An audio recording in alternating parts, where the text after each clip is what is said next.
Please, there was no tension in the NPP during the selection of our candidates. And that's master planner. That's why he didn't hear anything. All those who wanted to contest in the NPP Akwetia primaries have agreed and are in full support of Mr. Solomon Kwame Asumedu. He is not just a local champion, but also a constituency executive. Choosing a candidate based on consensus is not a new thing. In 2012, a whole flag bearer of their party ran a presidential candidate based on consensus. We don't have short memories. That's right.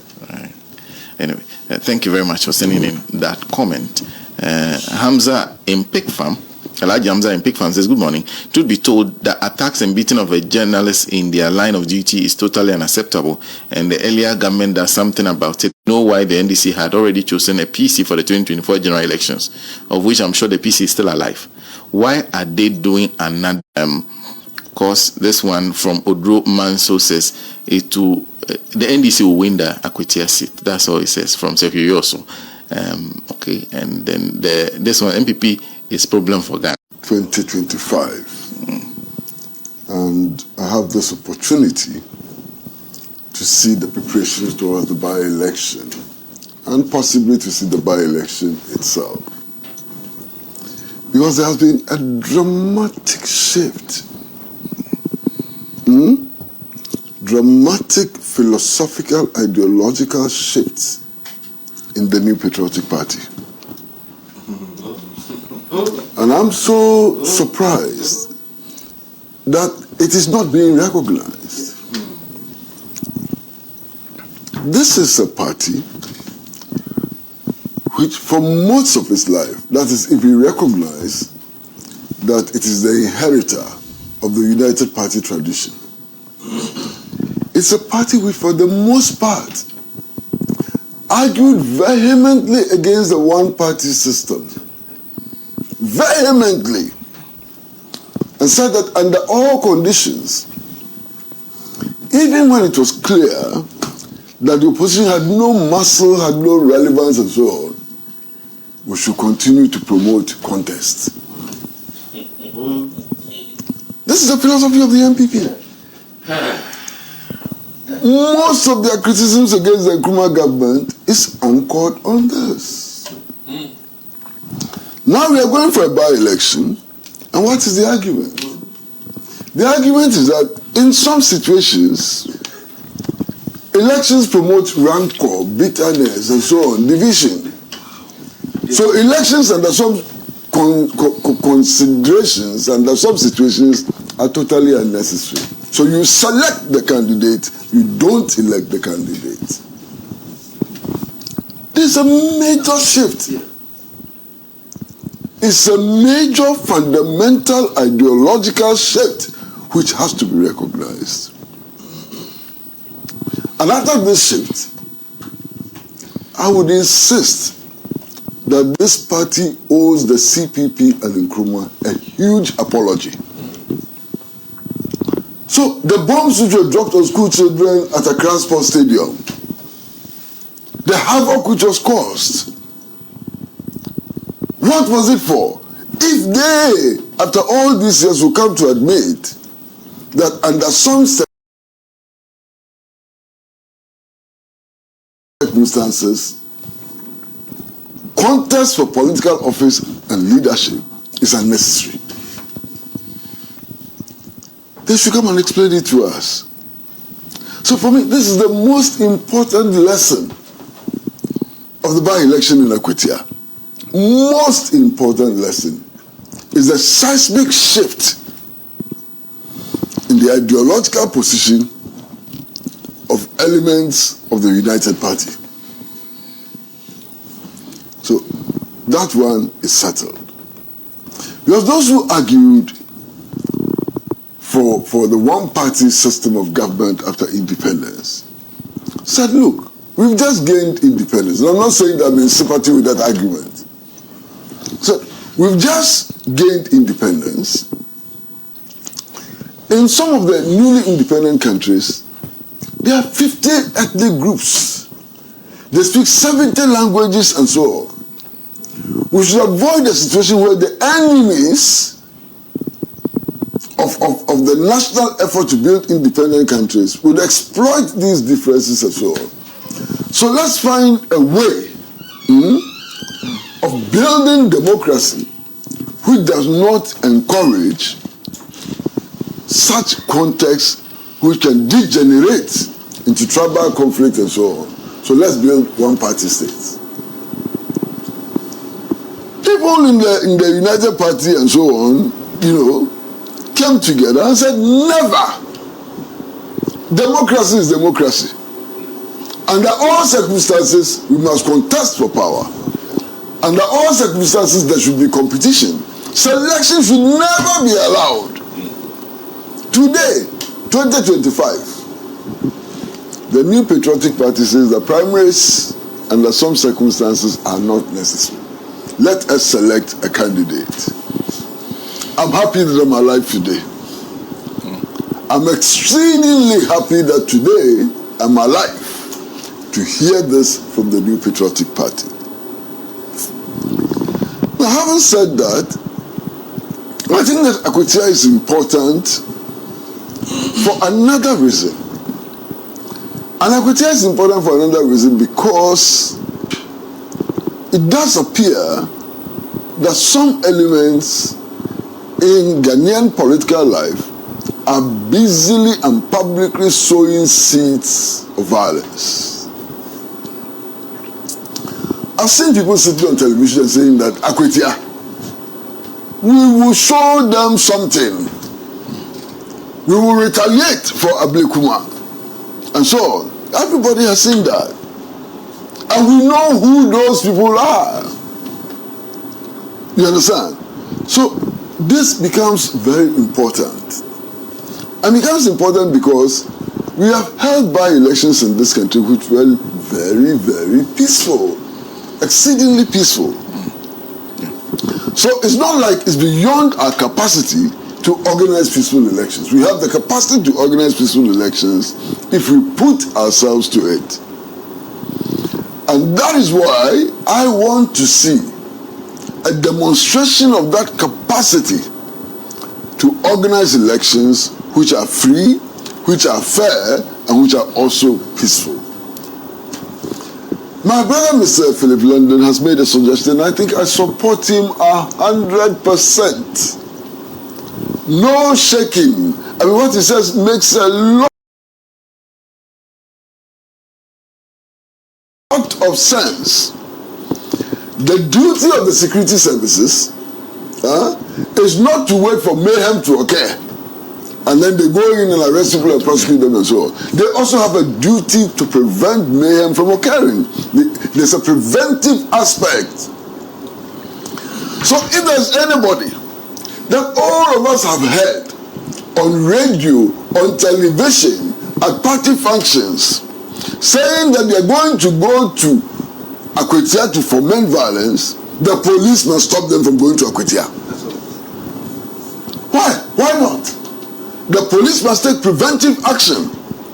They must immediately draw up a list of all those people who have been threatening violence, who are saying that they are going to Akwetia to fight and so on, and prevent them from going to Akwetia. And let's see whether anybody is going to raise issues of human rights and so on. Why? If they go to Akwetia and misbehave, people are likely to die. The people who die would have lost their right to life. And the maxim is that everybody's freedoms and liberty ends where another person's nose begins. So we have to protect the rights to life, the rights to limbs and so on in Akwetia. And in doing so, if it becomes necessary to prevent mongers of violence from going to Akwetia for this by-election, we should do it. And I support my brother Philip London 100%. The police must take action to ensure that all those purveyors of violence, purveyors of vile language and so on, are not allowed anywhere in Akwetia. No matter who they are. They may be party executives, they may be party organizers, they may be whatever. once they told us that the objective in going to Akwetia is to go and fight, to go and kill, to go and maim, to go and retaliate for a Blekuma by-election, they should be prevented from going to Akwetia to carry out this objective. And I fully support that. Now, if you look at this by-election, you might think that it is not an important election. You may be tempted to think that it's not an important election. To the extent that it doesn't change significantly in any way the balance of forces in Parliament. Whether the New Patriotic Party wins this or it doesn't win, the National Democratic Congress still has 2/3 majority. And because it has 2/3 majority, there are so many things that it can do without the New Patriotic Party. It can pass the budget. It can even amend portions of the Constitution. You understand? Even when it comes to entrenched clauses, it can trigger processes for referendum on entrenched clauses and so on without the New Patriotic Party. So, if you look at it that way, you may want to think that, oh, Akwetia really doesn't matter much, you know. Now, if you look at it from another angle too, the angle that Akwetia is a swing constituency. Sometimes the NPP wins it, sometimes the NDC wins it. So you might think that, oh, no matter who wins it, it's nothing, you know, just the normal thing and so on. There's a temptation to think that way. But you see, you can think in another way.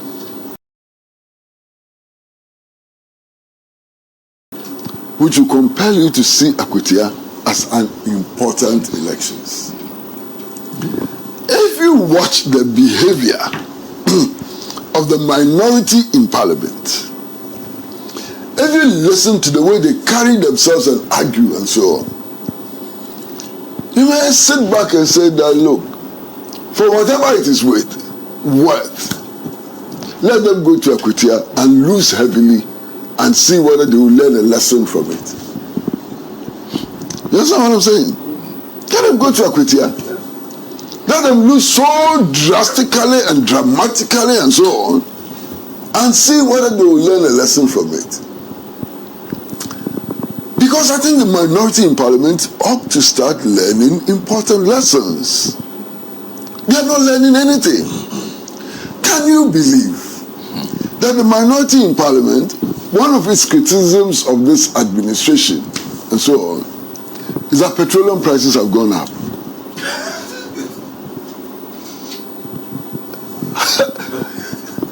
Petroleum prices have gone up. You left office at the time when, is it a liter or so, was 17 cedis. 7 months ago. Now it's about 11 cedis or so. And you are complaining that petroleum prices have gone up. Incredible. Completely incredible. I can't believe it. Look, the other time, I heard one person from the minority side, and I felt so sad. Because he's a gentleman who has actually done formal education in economics. High-level education in economics, so he's an economist. Has worked in the banking sector all his adult life. And I heard him debating the mid-year budget review. And he's saying that, look, why? They say that inflation has come down. But prices have not come down. You see, so the people of Ghana are being deceived. I said, my goodness. So what is the value of education? Why do parents spend so much money sending their children to university if this is how they're going to turn up? He doesn't know that inflation is the rate at which prices rise. And therefore, when inflation comes down, it means that prices are still rising. but at a different rate, at a lower rate. It is when deflation occurs that prices fall. He doesn't know. He went to school. He went to university. He studied economics. He worked in the banking sector. He's sitting in parliament as an honorable member. Master, this is not even at the level of A-level economics. Now, I don't know the system very well. But let me go to my old school things. This is GCE O-level economics. And our leaders are in parliament. They have the opportunity to catch national attention when they are discussing the economy. The whole nation is looking at them. Live on television. You know how much it costs? Television space. Do you know how much it costs? And we give television time to somebody who is arguing that, look, they say inflation has come down, but prices have not gone down. Hey, now with this level of ignorance, how on earth are we going to make progress? And this ignorance is not at my level. Me, I'm a common floor journalist and so on. I don't make policy. And so on. So if I'm that ignorant, it may not affect the country very much. I may write a lot of nonsense, which people can decide to read or not to read and so on. But he's a member of parliament. For all you know, with ambitions to become president in the future. He doesn't know. He doesn't understand. You know, and then there's the complaint about electricity tariffs. Hey, they say electricity tariffs have gone up. So there's a big problem. I remember the last time the PURC announced electricity tariffs. And the PURC told us that the tariffs that they were announcing were not realistic. They told us that if they actually approved realistic tariffs, it will be so burdensome to the consumer and so on, because the consumers can simply not pay. And they gave all kinds of indications why realistic tariffs could not be paid. So at that time, we knew that at some point, we'll be making a move towards the payment of something close to realistic tariffs. But then these arguments are being made in parliament and so on. So, my brother, Akwetia offers us an opportunity. First and foremost, to teach people in parliament, especially the minority, that when they are talking to us, they should assume that some of us also have small brains in our head and that we are capable of analyzing what they say. Akwetia gives us that opportunity to teach them that important lesson. Akwetia gives the people of Akwetia the opportunity also to send a very loud signal to politicians that they cannot be taken for granted. Akwetia is an opportunity for citizens to tell politicians that when it comes to voting, we vote because we want our own indigenous problems to be solved. Now, we don't vote because you bring us gifts. We don't vote on the basis of useless propaganda. We vote on the basis of the real conditions in which we live. Akwetia, look, Akwetia used to be a thriving mining town. The diamond, diamond extraction and so on, its center used to be Akwetia. The mine there now has collapsed. If you go to Akwetia today, the unemployment rate in Akwetia is so very high.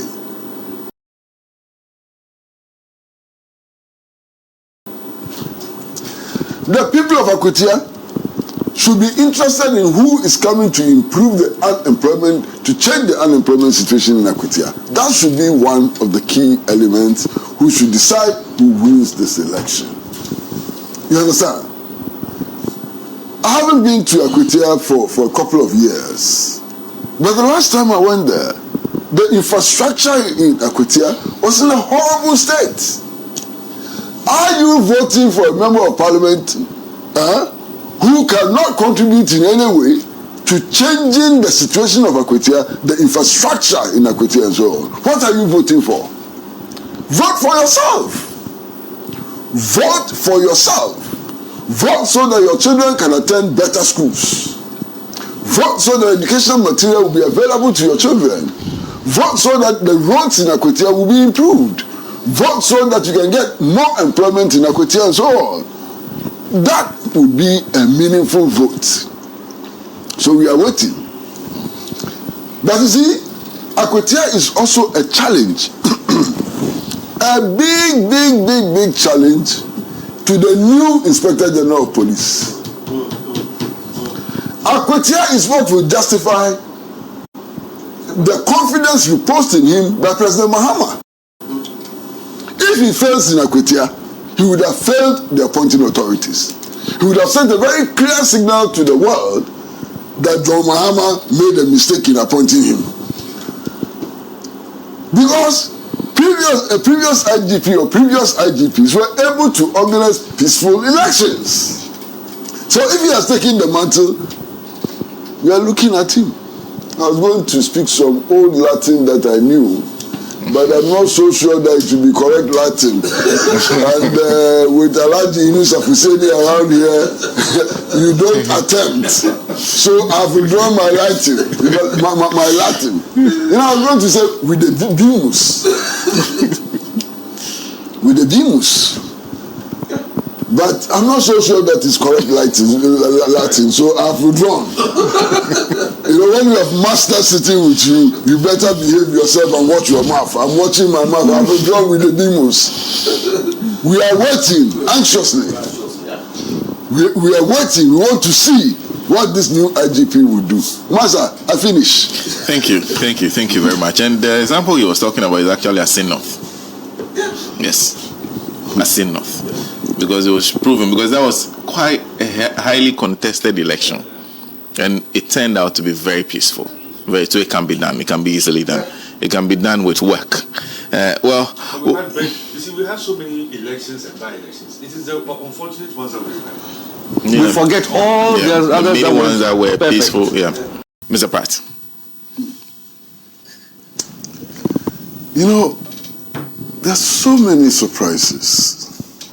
So many surprises that now we have to develop extra capacity to absorb these surprises. I've interviewed two people who are interested in becoming presidential candidate of the New Patriotic Party.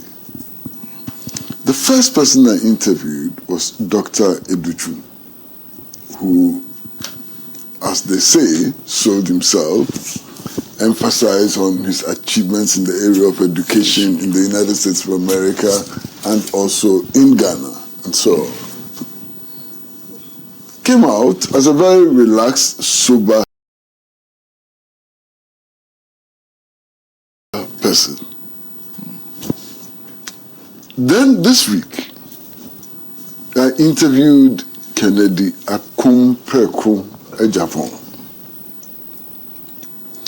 And to tell you the truth, I was so surprised. Sober like anything. Sober, very sober. No fire, sober. Very, very sober. But what even surprised me more was that you have somebody who is contesting to become the presidential candidate of the New Patriotic Party, an Nkrumah-hating political entity. And he says, there has been no president in Ghana like Kwame Nkrumah. And that if I'm looking for a model, The model I'm looking for is Kwame Nkrumah. And I even want to do better than Kwame Nkrumah. And he goes on and on and on. And he says that 60% of our current national infrastructure was built by Nkrumah in 9 years and so on. And I'm sitting back and I'm wondering, what is happening? What is happening? Now, if you add that to the fact that today they are using the justification for the one-party state, then something of seismic proportion is happening in the New Patriotic Party. But see, that interview we played tonight, that interview is going to be played tonight. I don't want to spoil it, and people have to watch and judge for themselves. But it's an entirely different Akufo Addo. You understand? Now, there's so many strange things. You don't know where to start and where to end. The process of opening nomination is campaigning by itself. Yeah. When you open nomination, what are you saying? You are saying that some people should come and declare their preference. It is campaigning. So to open nomination and say don't campaign is very strange. You know, I don't understand it. But they have opened nominations and they have said don't campaign. So why open nomination? Why don't you open nomination at a time when people are free to campaign? So opening the nomination, what are you expecting them to do? Because these candidates have to go around and get people to endorse their forms. That's the process of campaigning. They say don't campaign. Bring down 600,000, but don't campaign. So sometimes you doubt really the mental quality of decisions that are made. Yes. You really doubt it. Walking contradiction. You know? And then you are fully aware of the difficulties that the party went through, given what happened in the last elections and so on. They are fully aware. The party executives know. The party elders know. And the same things are happening right now. I don't think they know.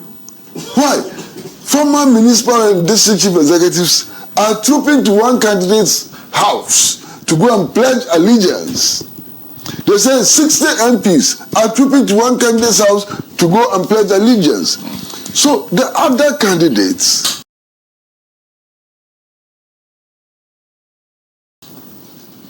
how can they be comfortable that this system is going to be fair? This is the problem they had in the last day. They haven't learned their lessons. They haven't learned any lesson. You organize a national conference and then you allow one candidate out of many, now we still don't know the number, but out of many, to use the conference for his moral boosting whatever. He's supposed to give a speech and he comes hand in hand with his wife as if they are just coming out of a wedding parade. And you don't see anything wrong with it. Other candidates are prevented from also gingering the delegates and so on. And then, you know, when we raise these issues, they say, but the candidate who was allowed to do all that was the last presidential candidate. In fact, he won the last presidential race and therefore is entitled. And Master, when they say this, I'm completely dazed. Because these are the same people who say that even when you lose elections, you can go around and organize thank you tours. They, as a party, they went around and organized a thank you tour when they had lost elections. So why can't the other candidates in that presidential race who lost the primaries go and thank those who didn't vote for them like they did at the national level? You can't understand these things. It's so strange. What is happening? You can't understand. Then, my brother, you see, if you look at the party structure, even a casual reading of the party constitution says that the national conference of the party is the highest decision-making organ of the party. That's what they say. But you see, they are going to a national conference to amend the constitution and so on. And then they say, before the conference, that as for the decision about when to hold primaries, it lies solely with the National Council and not the National Conference. Why? So now, the National Council takes precedent over conference. At least when it comes to the matter of the determination of dates for primaries. How can you do that? Who is the superior authority? So the conference was not allowed to review this top-down approach to the election of a presidential candidate. It was not allowed at all. It was not a matter before them. They ruled before the conference that would not be discussed. So National Conference has become subordinate to the National Council. I mean, and there's a party which claims that its firm belief is in the rule of law and so on. Unbelievable. I can't believe it. But that's what is happening. You know, now we know about so many people who are going to contest or intend to contest this flag bearership. We know. And today I'm seeing, you know, so many names. Dr.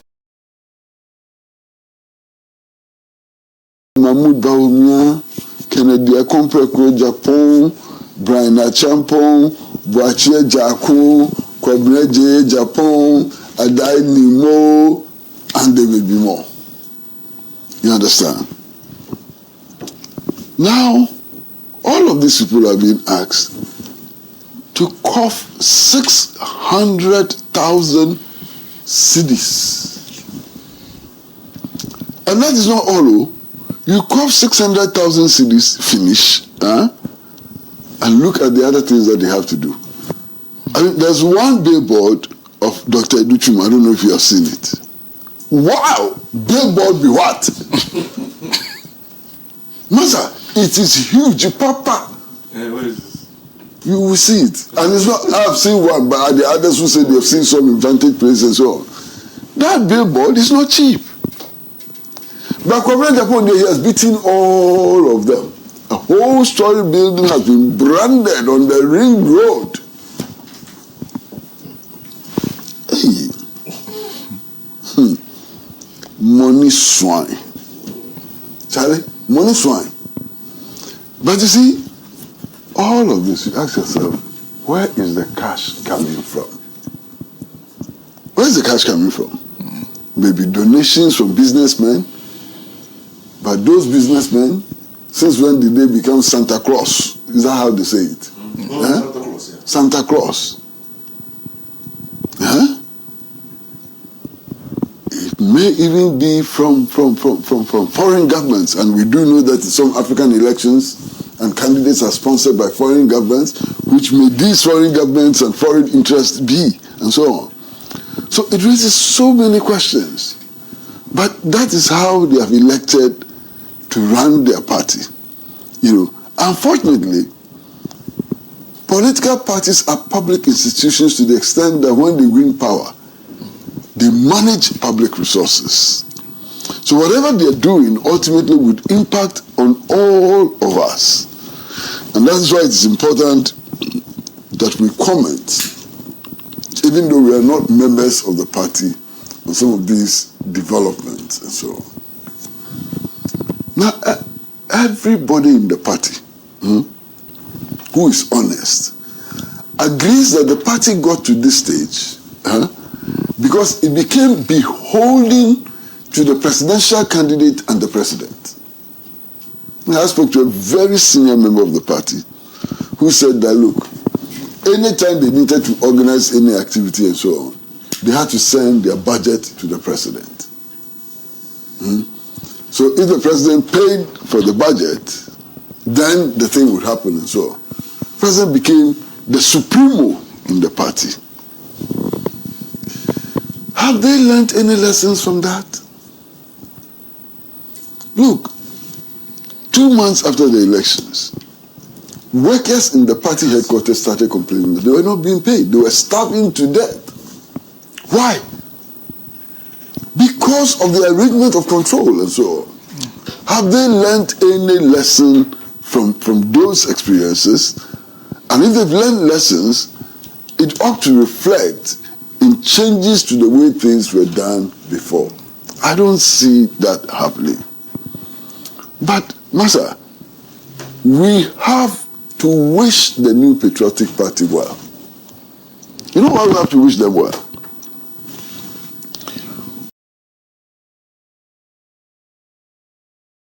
We have to wish them well because some force is needed to hold the government accountable. You need to have an alternative force which points to the errors of the government and so on. And if the new patriotic party organizes itself well and follows some decent principles in governance and so on, it may be able to offer that framework for holding the government accountable. And that's why we have to wish it well. We have to wish it well because sometimes the electorate can vote mad people into power. No, there are many examples. The German electorate voted for Adolf Hitler. Adolf Hitler came to power through voting. You understand? If you look around the world, some of the world's so-called world leaders now, people voted for them. They didn't come to power through coup d'etats and so on. So sometimes the electorate can actually vote for monsters and so on. Vote for strange beings to assume power. So in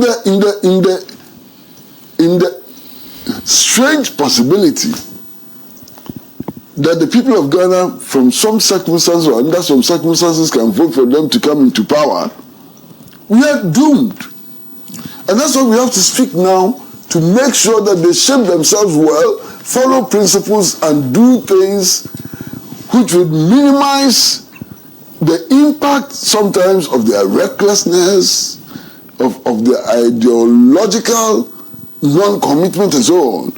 That is our duty. And that's why we have to wish them well. Wish them well so they can do the right things and so on. I wish them well. Finish. Thanks for watching. Like and share the video. You can also drop your comment. Please don't forget to subscribe. Click on the bell to turn on the notification.